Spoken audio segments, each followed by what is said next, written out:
right, so thinking about the Peppermint Lounge and going back to those days, because those was youthful days. Those was days that we was very happy with. Those were days that we did a lot of great things, and partying was absolutely something that we needed to do and needed to stay on, because I mean, I'm a young black man, and there was a lot of beautiful women out there, and I was single, so I like to go to the party. And there was another thing that the Peppermint Lounge had. Every Wednesday night they had open mic, and all the stars would come out, and whether they had a record deal or not. You know, the first time I ever seen Main Ingredients in person, I saw him at the Peppermint Lounge eating. The first time I saw George Benson in person, shaking his hand and all that stuff, and being cool and sitting down and going word for word with him. And that was at the Peppermint Lounge. The first time I saw the Shy Lights at the Peppermint Lounge, Dionne Warwick at the Peppermint Lounge. These people were at the Peppermint Lounge hanging out, chilling out. They were stars, but did nobody run over to them and try to pull their clothes off or act kind of crazy or anything like that. And that pretty much set a presence of what Mr. Howard really wanted for that particular place. And to me, it's sad, because a lot of us got our start for the Peppermint Lounge. Bill Bellamy and all those people, they was there in the ballroom. We all had to work together if we was going to be at the Peppermint Lounge. And that particular competition pretty much changed my life.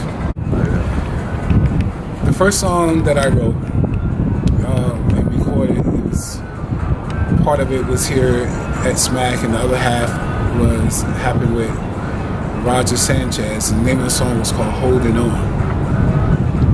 And that became like a cult classic in house music. All right, so you talked about the reaction that people were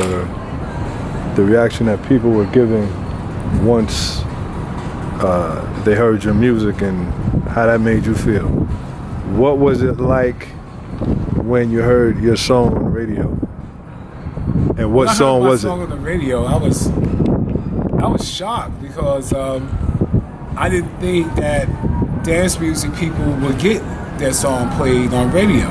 I thought that radio was strictly to the mainstream people, and it was strictly for the folks that, you know, if you went to an underground dance club, or if you went to a dance club like a Sound Factory Bar or Zanzibar or the Palladium or Club America that was here at one point, Paradiso at one, which to me was one of the first clubs that really played house music, and Ruben and his people, who basically had all the clubs locked up, because at that time there was another club called Bogies that was in East Orange, and people used to go there.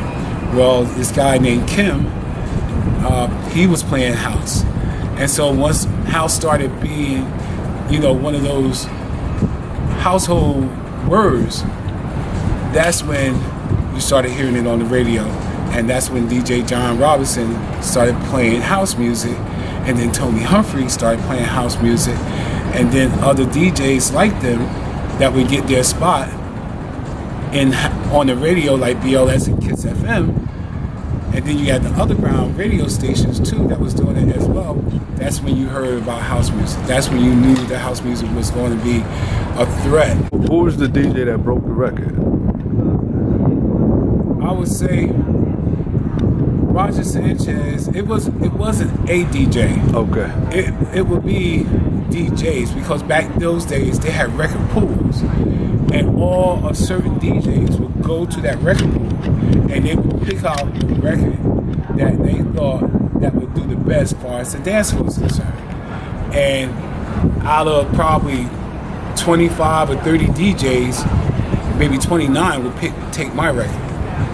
And that's who it would be. So it could be Louis Vega, Roger Sanchez, Tony Humphries, David Morales. I mean, the list kept going on.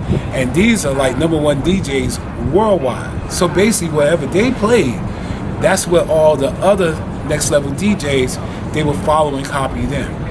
And it's funny how I would do it in stores, and the first in store I really did was over there on Lyons Avenue, and I forget the name of it, but Random Access. Random Access. You're right. There you go.